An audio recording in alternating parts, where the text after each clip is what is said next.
राधे राधे, जय श्री कृष्णा। सभी को आप सबका स्वागत है मेरे चैनल किस्मत क्वीन कर्मों की कहानी मेरी जुबानी में। मैं Kiran, intuitive tarot reader, PLR therapist, akashic reader, healer, आज प्रस्तुत हूँ आप सबके सामने एक नई पास्ट लाइफ रिग्रेशन स्टोरी के साथ। तो देखते हैं कि क्या इस स्टोरी में निकल कर आता है, कौन सी स्टोरी है। तो प्रस्तुत करते हैं आपके सामने एक नई स्टोरी।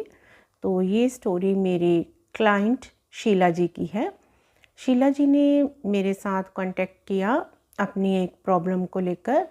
शीला जी लगभग 45 साल की उम्र की एक महिला हैं जो कि मूलतः दिल्ली की रहने वाली हैं। तो उन्होंने मेरे सामने जो क्वेश्चन रखे, एक तो वो जानना चाहती थी कि कृष्णा से उनका पिछले जन्म का क्या कनेक्शन है। शीला जी को कृष्णा के साथ बहुत ही एक अलग ही तरह का प्रेम महसूस होता था, एक अलग ही तरह का कनेक्शन फील होता था। तो वो कृष्णा को गोविंद कहकर बुलाती हैं और वो जानना चाहती थी कि कृष्णा के साथ उनका पिछले जन्म का ऐसा क्या कनेक्शन है जो उनको कृष्णा के साथ इतना प्रेम महसूस होता है। कृष्णा खुद ब खुद उनके जीवन में आए थे। तो एक तो वो ये जानना चाहती थी और उनका जो दूसरा क्वेश्चन था वो था उनके प्रेम संबंध को लेकर। जो शीला जी हैं वो उनके जो हस्बैंड हैं, पति हैं, उनकी काफ़ी समय पहले ही मृत्यु हो चुकी है और शीला जी के 2 बेटे हैं। उनका एक बेटा जो विवाहित है और उनका दूसरे बेटे की जल्दी ही उनकी शादी होने वाली है। तो बेटों और बहू के साथ उनके संबंध अच्छे हैं, तो उनके बारे में वो कुछ भी नहीं ऐसा जानना चाहती थी। पर प्रेम संबंधों को लेकर, मैरिटल लाइफ को लेकर उनको अपनी किस्मत जैसे बहुत ख़राब लगती थी कि उनके जीवन में जो भी पुरुष आते हैं वो उनको धोखा देते हैं, मारपीट करते हैं, उन्हें टॉर्चर करते हैं। उनके जीवन में जो पहले भी पुरुष आए उन्होंने उनके साथ ऐसा ही किया, उनके साथ भी संबंध रखे और वो दूसरी महिलाओं के साथ भी संबंध में थे, संबंध बनाते थे। तो वो जानना चाहती थी एक पर्टिकुलर मेल विशाल जी के बारे में जिनके साथ वो प्रेम संबंध में थी कि पिछले जन्म में उनका इनके साथ क्या रिज़ॉल्व करना बाकी रह गया था जो वो इस तरह से उनको धोखा दे रहे हैं। वो उनके साथ साथ और भी बहुत सी महिलाओं के साथ प्रेम संबंध में हैं। तो वो जानना चाहती थी कि विशाल जी के साथ उनका क्या कार्मिक अकाउंट है। तो जैसे ही शीला जी अपने पूर्व जन्मों के दृश्यों में जाती हैं, वो बहुत ही आसानी से पूर्व जन्म में चली जाती हैं और बहुत गहरे डीप ध्यान में जाती हैं। तो वो जाती हैं तो सबसे पहले उनको एक बहुत बड़ा दरवाज़ा नज़र आता है जो कि बहुत ही गहरे काले रंग का उनको दरवाज़ा नज़र आता है। तो इन्हें नज़र आता है कि ये जो एक बहुत बड़ी बिल्डिंग के अंदर ये खुद को पाती हैं और ये बिल्डिंग जो है वो ऊपर से नीचे की तरफ जा रही हैं, जो सीढ़ियाँ हैं, और इनको नीचे बहुत बड़ी लाइब्रेरी नज़र आती है और ये सबसे नीचे खड़े हैं। इनको नीचे से लेकर ऊपर तक किताबें ही किताबें नज़र आती हैं। बहुत बड़ी लाइब्रेरी इनको नज़र आती है और जब इनसे पूछा जाता है कि बिल्डिंग कैसी है तो ये बताती है कि एक पक्की बिल्डिंग है और पक्की बिल्डिंग है पर बहुत गहरी है, गहरी नीचे तक जा रही है और नीचे अंधेरा है और ऊपर इनको रोशनी नज़र आती है। और इनको स्पिरिट गाइड के रूप में इनके इस जन्म के पापा जी, फादर ही नज़र आते हैं। वो इनको सफ़ेद रंग की ऊर्जा के रूप में सफ़ेद रंग में नज़र आते हैं, जो इनके फादर होते हैं। और जब ये खुद को देखते हैं तो इनको नज़र आता है कि ये नंगे पैर वहाँ पर खड़े हैं और इन्होंने पजामी पहन रखी है। पजामी जो गोल्डन सुनहरे रंग की नज़र आती है इनको, और ग्रे कलर का इनको कुर्ता नज़र आता है। तो ये अपने आप को एक पुरुष के रूप में देख रहे थे। इनके शरीर पर इनको गहने नज़र नहीं आते हैं। तो मैंने इनसे पूछा कि आप पुरुष हो, तो इन्होंने बताया कि हाँ मैं पुरुष हूँ और इनको अपनी जो एज है वो 25-26 के बीच में महसूस होती है। तो मैंने इनसे पूछा कि आप यहाँ पर क्या कर रहे हो, क्या कोई बुक लेने आए हो, किताब पढ़ने आए हो, क्या करने आए हो। तो ये कहते हैं कि मैं कुछ ढूंढ रहा हूँ। बार बार पूछने पर यही कहते हैं कि समझ नहीं आ रहा, पर मैं इस लाइब्रेरी में कुछ तो ढूंढ रहा हूँ अंधेरे में। और इनको उस बिल्डिंग में एक बहुत बड़ा पक्षी उड़ता हुआ नज़र आता है, चमगादड़ वो होता है, चमगादड़ उड़ता हुआ नज़र आता है। और मेरे बार बार पूछने पर इनको वहाँ पर और कोई भी दिखाई नहीं देता। ये कहते हैं कि मैं वहाँ पर अकेली ही हूँ और कोई भी नहीं है, क्योंकि चारों तरफ अंधेरा है नीचे की तरफ, तो इन्हें डर लग रहा है। और ये ऊपर की तरफ जाना चाहती हैं, सीढ़ियाँ हैं वहाँ इनके पीछे, इनको नज़र आती है कि सीढ़ियाँ पड़ी हैं और ये ऊपर की तरफ रोशनी की तरफ बढ़ना चाहती हैं। और नीचे इनको डर लग रहा है क्योंकि नीचे गहरा अंधकार है, कुछ भी नज़र नहीं आ रहा और ये कुछ ढूंढ रही हैं। और इन जो पीछे सीढ़ी है वो लकड़ी की सीढ़ी इनको नज़र आती है। ये जाने का रास्ता ढूंढ रही हैं, ऊपर रोशनी की तरफ जाना चाहती हैं और वहाँ जाने का रास्ता ढूंढ रही हैं। और नीचे इनको गहरी खाई नज़र आ रही है जहाँ इनको ठंड लग रही है बहुत ज़्यादा और डर भी लग रहा है। फिर मैंने इनको कहा कि आप उस दृश्य में जाइए, आप देखिए उस दृश्य में, उस जन्म में जाइए जहाँ आपको ये नज़र आए कि आपका कृष्णा के साथ क्या कनेक्शन था, आपको कृष्णा के साथ इतना गहरा लगाव क्यों महसूस होता है। तो सीन बदलता है। ये देखते हैं कि ये बाहर कहीं बैठे हैं अंधेरे में। अंधेरा है उस टाइम, जिस टाइम का ये दृश्य देख रहे हैं, और पार्क है, हवा है, खुले में ये बैठे हैं, चारों तरफ ठंडी ठंडी हवा चल रही है, पार्क में बैठे हैं। और ये खुद को एक इस टाइम, इस जन्म में एक फ़ीमेल के रूप में, एक महिला के रूप में देखते हैं। और जब मैंने इनको इनकी उम्र पूछी तो ये कह रही हैं कि ये एक छोटी लड़की है। एज पूछने पर ये बताती हैं कि इसकी एज 15 से 16 लगभग इतनी एज लग रही है। और ये लड़की बहुत खुश है, अब अकेली बैठी है, अपने आप में ही बहुत खुश है ये लड़की। कुछ लिख रही है ये लड़की। तो मैंने इनसे पूछा कि क्या लिख रहे हो आप, तो इन्होंने बताया कि मैं कुछ कविताएं लिख रही हूँ, जैसे कृष्णा पर, कृष्ण जी पर कुछ कविताएं लिख रही हूँ और बहुत खुश हूँ। और इनको कृष्ण जो है वो बाल रूप में सामने बैठे नज़र आते हैं अपने, उन्हें देखकर ये कुछ कविता लिख रही हैं, कुछ गीत लिख रही हैं। तो मैंने इनसे पूछा ये कौन सा स्थान है, तो इन्होंने वृंदावन बताया कि ये वृंदावन है। फिर इन्हें सुबह का समय दिखाई देता है, उगता हुआ सूर्य दिखाई देता है।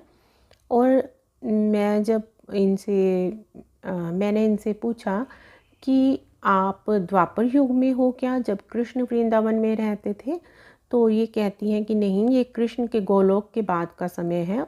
उस कृष्ण के गोलोक जाने के कुछ टाइम बाद का समय इनको फील होता है, महसूस होता है। इनको भगवान श्री कृष्ण बाल रूप में अपने सामने नज़र आते हैं, तो ऐसा लगता है कि इनको दर्शन होते हैं और ये भक्ति में, प्रेम में रहती हैं कृष्ण जी के, अपने सामने उनको देख पाती हैं। बताती हैं कि भगवान श्री कृष्ण उनके सामने बैठे हैं, उनको देखकर हंस रहे हैं, मैं भी हंस रही हूँ उनको देखकर। कुछ कविता और भजन लिख रही हूँ मैं। और मैंने इनसे पूछा कि कृष्ण जी के बारे में कुछ बताइए कि उन्होंने क्या पहना है, तो इन्होंने बताया कि उन्होंने लाल पट्टी वाला पटका पहना हुआ है और वो देखने में थोड़े कमज़ोर से लग रहे हैं, काफ़ी मतलब पतले हैं वो। और उनके पतले पतले हाथ हैं और सर पर जूड़ा बना हुआ है बालों का। आंखें उनकी लंबी लंबी हैं। और उनका जब मैंने रंग पूछा कि रंग कैसा है, तो उन्होंने बताया कि उनका रंग बादलों जैसा हल्का हल्का नीला रंग है, जैसे आसमानी रंग होता है वैसा कुछ उनको हल्का ग्रे कलर का रंग नज़र आता है कृष्ण जी का। फिर मैंने उनको उनके घर के बारे में पूछा कि अपने घर को देखिए, घर में जाइए, तो वो बताती हैं कि घर उनका बहुत बड़ा है, पक्का घर है और घर के बीचों बीच 2 बड़े बड़े पिलर उनको नज़र आते हैं। तो जब मैंने उनको पूछा कि आपके परिवार में कौन कौन है देखिए, तो उन्होंने बताया कि उनके परिवार में बहन है, भाई हैं, और दोनों जो छोटे हैं, जो बहन भाई उनको नज़र आ रहे हैं, उनसे, शीला जी से वो छोटे हैं उस जन्म में। और उनको अपनी एक दादी नज़र आती हैं जब मैंने उनसे उनके माता पिता के बारे में पूछा तो उन्होंने बताया कि उस जन्म में उनके माता पिता उस समय नहीं हैं। तो मैंने इनको उनके उस जन्म के रिश्तेदारों को पहचानने के लिए कहा कि क्या इस जन्म में वो कोई उनके रिश्तेदार हैं, आसपास कहीं हैं, वो नहीं जानती हैं। तो जब मैंने उनको उनकी बहन की आंखों में देखने के लिए कहा तो उन्होंने कहा कि ये जो उस जन्म की बहन है वो इस जन्म की छोटी बहन ही है शीला जी की। और भाई को देखने के लिए कहा तो भाई को उन्होंने इस जन्म के पिता के रूप में पहचाना कि जो उस जन्म में भाई था वो इस जन्म में पिता थे। पिताजी की भी उनकी मृत्यु हो चुकी है इस जन्म में। और जब दादी जी को पहचानने के लिए कहा तो उन्होंने कहा कि दादी जी इस जन्म में उनकी बड़ी बहू हैं। अभी छोटे बेटे की शादी नहीं हुई है, रिश्ता हो चुका है, होने वाली है। और जो दादी जी वो इस जन्म की बड़ी बहू के रूप में इनको नज़र आती है। तो इस जन्म में उनके अपनी बहू के साथ अच्छे संबंध हैं। वो उनको बहू जो है अपनी माँ की तरह ही महसूस होती है, एक सोलमेट की तरह ही वो उनको ट्रीट करती है।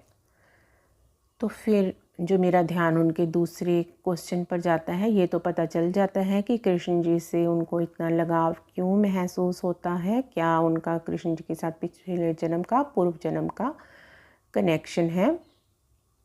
तो मैंने उनसे पूछा कि देखिए कि क्या विशाल जी उस जन्म में हैं, विशाल जी के साथ आपका क्या ऐसा कार्मिक अकाउंट है, क्या रिजॉल्व करना बाकी है, उस दृश्य में जाइए जिसमें ये पता चले। तो वो बताती हैं कि हाँ विशाल जी उस जन्म में हैं उनके साथ, वो उनके मित्र हैं, दोस्त हैं। शीला जी इस जन्म में एक लड़की हैं, फीमेल हैं, और जो विशाल जी उस जन्म में मेल ही हैं, लड़का है। वो दोनों आपस में फ्रेंड्स हैं, दोस्त हैं। तो ये बताती हैं कि उस जन्म में विशाल जी का नाम गोविंद है और वो उनके पड़ोस में ही रहता है और उनको बहुत अच्छा लगता है। तो पहले पूछने पर वो बताती हैं कि वो सिर्फ दोस्ती है, बाद में उनको फील होता है कि नहीं मैं उनसे प्रेम करती हूँ, मन ही मन दिल ही दिल में। पर विशाल जी को पता नहीं है, जो उस जन्म में गोविंद है उनको नहीं बताया, पर मन ही मन में उसे पसंद करती हैं, प्रेम करती हैं। दोनों काफ़ी जो है आपस में काफ़ी देर आपस में बातें करते हैं, खेलते हैं और एक दूसरे का साथ उनको अच्छा लगता है। पर उन्होंने कभी भी अपनी फीलिंग को एक्सप्रेस नहीं किया कि वो उनसे प्रेम करती हैं। तो मैंने उनसे पूछा कि आपके घर में कृष्ण भक्ति होती है, क्या आप कृष्ण भक्ति करते हो, तो कोई कृष्ण भक्त है परिवार में। तो उन्होंने बताया कि मेरी दादी जी कृष्ण भक्त हैं, वो सारा दिन कृष्ण भक्ति करती रहती हैं, मंत्र जाप करती हैं, माला जपती रहती हैं। तो मैंने उनसे पूछा कि क्या आपकी दादी जी कृष्ण काल में थी, जब गोलोक जाने से पहले कृष्ण जी थे तब आपकी दादी जी वहाँ थी। तो इस बात का कोई जवाब नहीं आता है। तो ये अपनी दादी जी को कृष्ण भक्ति करते हुए देखते हैं सारा दिन। तो फिर मैंने इनसे पूछा कि आप देखिए क्या उस जन्म में आपकी शादी हो गई है। तो इन्होंने बताया कि हाँ मेरी शादी हो चुकी है, पर मैं खुश नहीं हूँ शादी के बाद। तो मैंने पूछा कि आप खुश क्यों नहीं हो, क्योंकि आप गोविंद से प्यार करते हो इसीलिए आप खुश नहीं हो। तो ये बताती हैं कि हाँ मैं गोविंद से प्यार करती हूँ, इसीलिए मैं खुश नहीं हूँ अपने पति के साथ, मैं उसको याद कर कर के रोती रहती हूँ सारा दिन।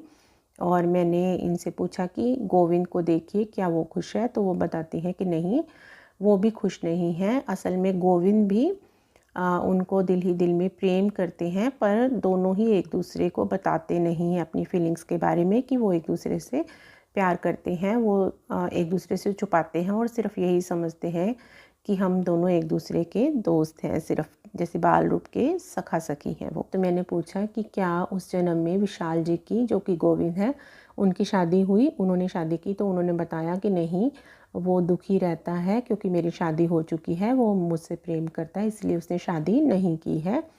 तो 30-35 साल की उम्र तक वो देखती हैं कि उसने शादी नहीं की है। वो उसकी याद में रोता रहता है, जहाँ पर वो बचपन में बैठकर आपस में खेलते थे, बातें करते थे, उस जगह पर जाकर उसको याद कर कर के रोता है।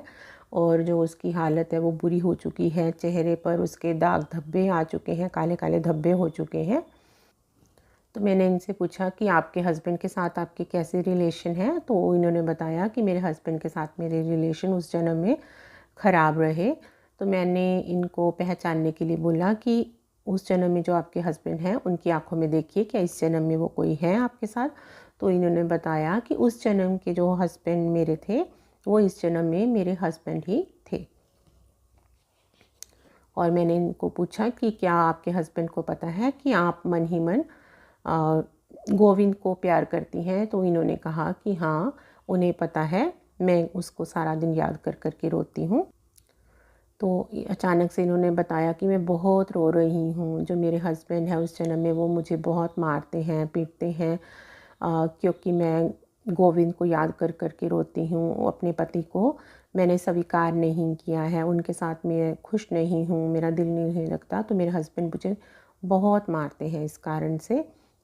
तो जब मैंने इनको पूछा कि आपकी शादी कहाँ हुई है, क्या आप वृंदावन में ही हो या किसी और जगह में, तो इन्होंने बताया कि हम कलकत्ता में हैं और जो मेरा मायका है वो वहीं पास में किसी गांव में है। तो तब समझ आता है कि ये वो वाला वृंदावन वाला जन्म नहीं है इनका, तो ये किसी और जन्म में पहुंच चुकी हैं, जो कि इनका कलकत्ता वाला जीवन है। और वहीं पास में ही किसी गांव में इनका मायका है, जहाँ ये दादी जी के साथ रहती थी और इनकी दादी जी कृष्ण भक्ति करती थी। तो जब मैंने इनसे पूछा कि देखिए कि ये समय कौन सा है, कौन सा सन चल रहा है, ईयर कौन सा है, तो इनको पूरा ईयर पहले समझ नहीं आता, ये 72 बताती हैं। तो मैंने कि 72 कुछ ऐसा महसूस हो रहा है। तो मैंने कहा कि देखिए वहाँ किसी कैलेंडर पर कहीं साल लिखा होगा, तो फिर इनको ऐसे नज़र आता है, साफ साफ दिखता है कैलेंडर पर कि ये 1872 है, 1872 का ये समय है। इनको अपनी एक ननंद भी नज़र आती है। तो मैंने इनसे पूछा कि ननंद आपसे बड़ी है छोटी है, तो इन्होंने बताया कि ननंद मुझसे बड़ी है।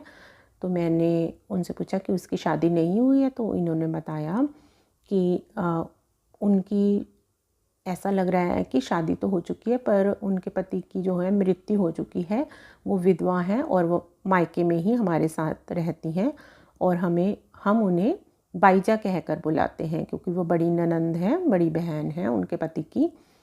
तो मैंने उनसे कहा कि उनके साथ अपना रिलेशन देखिए कैसा रिलेशन है। तो उन्होंने बताया कि उनके साथ भी उनके रिलेशन जो हैं अच्छे नहीं हैं।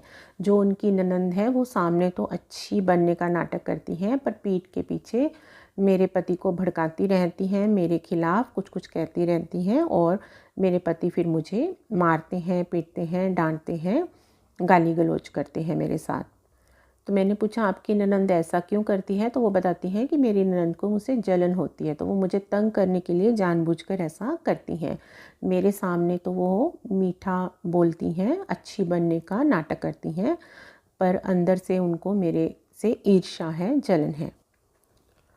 तो फिर मैंने उनको कहा कि देखिए कि आपके संबंध अच्छे हुए, आपकी मृत्यु कैसे हुई।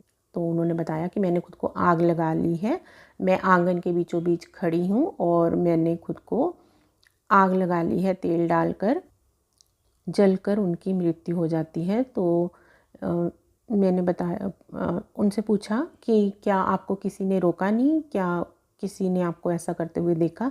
तो उन्होंने बताया कि वो आंगन के बीचों बीच खड़ी हैं और सभी उनको देख रहे हैं ऐसा करते हुए। उनके पति और ननंद उनसे कुछ दूरी पर खड़े हैं और कई और लोग भी खड़े हैं, पर किसी ने भी उनको रोका नहीं है। उन्होंने सबके सामने अपने ऊपर तेल डालकर आग लगा ली है। उनसे पूछा जाता है कि उस समय उनकी एज कितनी है, उम्र कितनी है, तो उन्होंने बताया कि 25-26 साल के करीब ही उनकी जो उम्र है। तो उन्होंने कुछ समय बाद ही शादी के अपने आप को ऐसे आग लगा ली। तो मैंने पूछा कि आपने ऐसा क्यों किया, तो उन्होंने कहा कि दुखी होकर, मैं रोज़ की जो अपने पति की मारपीट है, गाली गलौज है, उससे दुखी हो चुकी थी और मैं यहाँ रहना नहीं चाहती थी, क्योंकि मैं गोविंद से प्यार करती थी और मैं उसी के साथ रहना चाहती थी और उसकी जो वियोग में मैं दुखी ही रहती थी। तो मैं यहाँ पर बंधन में खुद को महसूस कर रही थी, तो इसीलिए मैंने खुद को आग लगाकर अपना जो जीवन है ख़त्म कर लिया। तो वो बहुत अच्छा देख रही थी, खुद ही बता रही थी कि मैंने लाल रंग का ब्लाउज़ पहना है, इसी रंग की मैंने कुछ सफ़ेद लाल रंग की साड़ी पहनी हुई है, और मेरे घुटनों तक लंबे काले बाल हैं। मैंने उनसे पूछा कि क्या आपको किसी ने नहीं रोका? उन्होंने बताया कि नहीं, किसी ने नहीं देखा, सब देख रहे हैं दर्शक बनकर। जब वो खुद पर तेल डाल रही हैं तो उनके पति और ननंद बहुत गुस्से में उनको देख रहे हैं। वो दोनों दूर खड़े हैं और सब उनसे दूर खड़े उनको देख रहे हैं। फिर जब वो शरीर से बाहर निकल जाती हैं, उनका शरीर जल जाता है, तो सूक्ष्म रूप में उनको फील होता है, आत्म रूप में, कि वो खुद से बोल रही हैं आत्म रूप में, सब झूठ है, सब धोखा है, कि मैं जा रही हूँ। ऊपर की तरफ वो जा रही हैं मरने के बाद, और वो खुश हैं बहुत ही। उनको ऐसा लग रहा है कि वो आज़ाद हो चुकी हैं, आसमान में उड़ रही हैं। वो अब खुद को सूरज की तरफ बढ़ता हुआ पाती हैं और बहुत खुश, वो आज़ादी की सांस ले रही हैं, घुटन से जैसे मुक्त हो चुकी हैं, बहुत खुश हैं वो अपने शरीर से आज़ाद होकर। वो बादलों के ऊपर उड़ती जा रही हैं, उनको ठंडा ठंडा महसूस हो रहा है। और जब मैंने उनको पूछा कि आपको कोई लेने आया है या आप अकेले हो, तो वो बताती हैं कि वो अकेले ही जा रही हैं, और उनको बहुत शांत, बहुत प्यारा सुकून फ़ील हो रहा है, खुल के सांस ले पा रही हैं वो। फिर वो उनको एक बड़ा सा चांदी का दरवाज़ा नज़र आता है, कि वो एक बड़े से चांदी के दरवाजे के बाहर हैं, और जब वो खोल कर अंदर जाती हैं तो वो उनको पीले रंग की वहाँ पर रोशनी नज़र आती है। तो वहाँ वो बताती हैं कि यहाँ कोई दुख दर्द नहीं है, बहुत अच्छी दुनिया है ये सूक्ष्म लोक है, आत्म दिव्य लोक उनको महसूस होता है, जहाँ पर बहुत सारी आत्माएं हैं। और वो एक बेंच के ऊपर खुद को अकेला बैठा हुआ पाती हैं।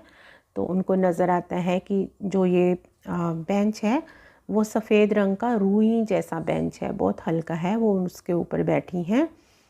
तो मैंने उनसे पूछा कि आपकी मृत्यु के बाद देखिए कि गोविंद का कैसा हाल है, क्या उसने शादी की, वो खुश हुआ कभी? तो उसने बताया कि गोविंद का बहुत बुरा हाल है, उनकी मृत्यु के बाद चेहरे पर काले धब्बे हैं, और जहाँ वो बचपन में बैठते थे, बातें करते थे, वहीं बैठकर वो उनको याद कर करके रोता रहता है। तो उसने अपना सारा जीवन जो उनकी याद में दुखी होकर ही, शीला जी की याद में दुखी होकर ही बिताया। तो मृत्यु के बाद उनको फील होता है कि उनके अंदर ये इच्छा है कि वो गोविंद के साथ रहना चाहती हैं, वो और एक जन्म लेना चाहती हैं और उनके साथ रहना चाहती हैं। तो जब मैंने उनसे पूछा कि अपने स्पिरिट गाइड से पूछिए कि इस जन्म के लिए उनका कोई संदेश है, कोई गाइडेंस है, क्या कहना चाहते हैं वो आपको, तो उनके स्पिरिट गाइड ने उनको मैसेज दिया कि अपने कर्मों को पूरा करो, सभी कर्म पूरे करने हैं, उनसे बचो मत, पीछे मत हटो, भागो मत अपने कर्मों से, तभी मोक्ष मिलेगा उन्हें। तो उनसे पूछा जाता है कि क्या इस जन्म में कोई और आएगा शीला जी के लिए, क्योंकि वो अपने प्रेम संबंधों को लेकर दुखी थी, वो किसी के साथ सेटल होना चाहती थी, वो ज़िंदगी भर प्रेम के लिए तरसती रही, उन्हें प्रेम चाहिए था किसी से। तो उनके स्पिरिट गाइड से जब ये पूछा जाता है कि क्या उनके जीवन में कोई और पुरुष आएगा, किसी और का प्रेम मिलेगा, तो वो कहती हैं कि उन्हें जो जवाब मिला कि इस जन्म में और कोई भी नहीं आएगा, विशाल जी ही हैं उनके लिए, उनसे ही उनको प्रेम करना है, विशाल जी से प्रेम ही उनको कृष्ण तक ले जाएगा, क्योंकि वो उनका जो अधूरा प्रेम है पिछले जन्म का, तो पिछले जन्म में जो उनका नाम गोविंद था विशाल जी का, तो वो उनको कृष्ण रूप में ही प्रेम करती थी, अपना गोविंद कृष्ण ही इस जन्म में भी वो उनको समझती हैं, बहुत गहरा प्रेम करती हैं इस जन्म में भी। तो उनके स्पिरिट गाइड उनको बताते हैं कि उनको विशाल जी के साथ एक तरफ़ा प्रेम को जारी रखना है, कंटिन्यू रखना है। जब ये प्रश्न पूछा जाता है कि उनको विशाल जी के साथ अपने संबंध ख़त्म कर देने चाहिए हमेशा के लिए, जैसे चल रहा है वैसे चलने देना चाहिए, तो उनके स्पिरिट गाइड जवाब देते हैं कि उनको विशाल जी के संग अपने जो उनको विशाल जी के साथ अपने संबंध एक तरफा जारी रखने हैं, उनसे निस्वार्थ प्रेम करते रहना है उनको। यही प्रेम उनको मुक्ति की तरफ लेकर जाएगा, कृष्ण की तरफ लेकर जाएगा। क्योंकि जो दर्द विशाल जी ने गोविंद के रूप में पिछले जन्म में सहा है, जो शीला जी का वियोग उन्होंने पिछले जन्म में सहा है, इसी तरह शीला जी को भी इस जन्म में विशाल जी के उस वियोग को सहना है, बर्दाश्त करना है, तभी उनका वो कर्मा जो पेंडिंग है वो पूरा होगा। ये उनको रिजोल्व करना है इस जन्म में। विशाल जी उनको इस जन्म में नहीं मिलेंगे। तो वो खुद ही बता रही थी, जैसे उनको मैसेज मिल रहे थे कि वो गोलोक में जाकर विशाल जी से मिलेंगी शरद पूर्णिमा की रात को। वो वहाँ उनको कृष्ण के रूप में मिलेंगे जो विशाल जी हैं, पर इस जन्म में वो उनको नहीं मिलेंगे। तो जो शीला जी हैं वो बताती हैं कि वो ट्विन फ्लेम जर्नी में है, ऐसा उन्होंने मुझे बताया था। तो उनको ये भी फील होता था जो विशाल जी हैं वो उनके ट्विन हैं, क्योंकि वो उनसे मूव ऑन नहीं हो पा रही थी, तो बहुत गहरा कनेक्शन फील करती थी। तो उनको ये भी लगता था कि ये मेरे ट्विन हैं। तो जब मैंने उनसे पूछा कि आप देखिए कि क्या आपके ट्विन इस जन्म में कहीं हैं या वो कहीं और सूक्ष्म लोक में हैं, तो वो बताती हैं कि जो मेरे ट्विन हैं वो मेरे अंदर ही हैं, और जो कृष्ण हैं, वो जो कृष्ण की ऊर्जा है वो मेरे अंदर भी हैं, और जो कृष्ण की ऊर्जा है वो मेरे अंदर भी है और विशाल जी के अंदर भी है। और वो एक और महिला का, फीमेल का नाम लेती हैं विजेता जी का, कि उनके अंदर भी हैं।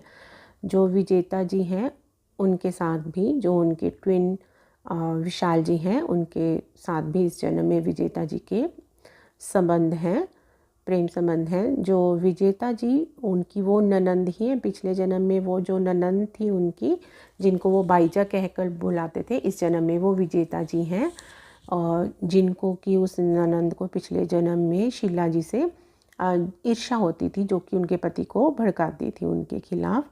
तो इस जन्म में वो विजेता जी हैं। तो दोनों का ही विशाल जी के साथ प्रेम संबंध है, और दोनों को एक दूसरे से ईर्ष्या भी फील होती है।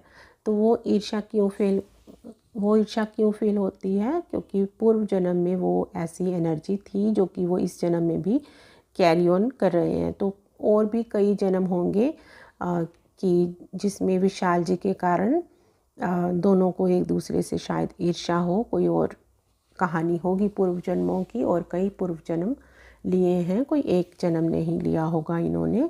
तो इस PLR में ये भी पता चलता है कि ये जो तीनों हैं वो आपस में ट्विन हैं, विशाल जी, विजेता और शीला जी।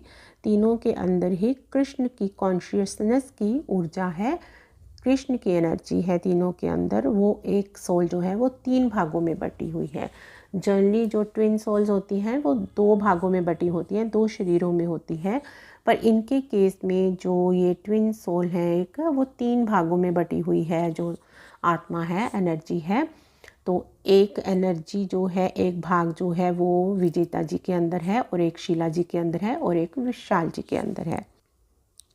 तो मैंने उनसे पूछा कि आप ये कहना चाहती हैं कि एक ऊर्जा के 3 हिस्से हैं? तो उन्होंने कहा कि हाँ, एक ऊर्जा के 3 हिस्से हैं। और वो बताती हैं कि उन्हें कृष्ण के हृदय नज़र आ रहा है, कृष्ण का दिल नज़र आ रहा है, और जो कृष्ण जी के हृदय से एक ऊर्जा निकलती है जो कि 3 भागों में बंटती है। और वो बताती हैं कि वो जो हैं शीला जी और विशाल जी जो हैं वो सफ़ेद रंग की ऊर्जा हैं, और जो विजेता जी हैं वो लाल रंग की ऊर्जा के रूप में उनको नज़र आती हैं। तो मैंने उनसे पूछा कि आप तीनों का अंतिम लक्ष्य क्या है? आप तीनों जो हैं, एक ऊर्जा 3 भागों में क्यों विभाजित हुई है? आप तीनों का लक्ष्य क्या है ऐसे जन्म लेने का? 3 भागों के 3 शरीरों में जो आप प्रवेश किए हो, 3 भागों में जो आपकी एनर्जी बटी है। तो उन्होंने बताया प्रेम बांटना ही उनके जीवन का अंतिम लक्ष्य है। जो वो 3 अवतारों में पैदा हुए हैं। एक ऊर्जा 3 भागों में बटी है। तो प्रेम बांटना, प्रेम सिखाना, यही उनके जीवन का अंतिम उद्देश्य है, लक्ष्य है।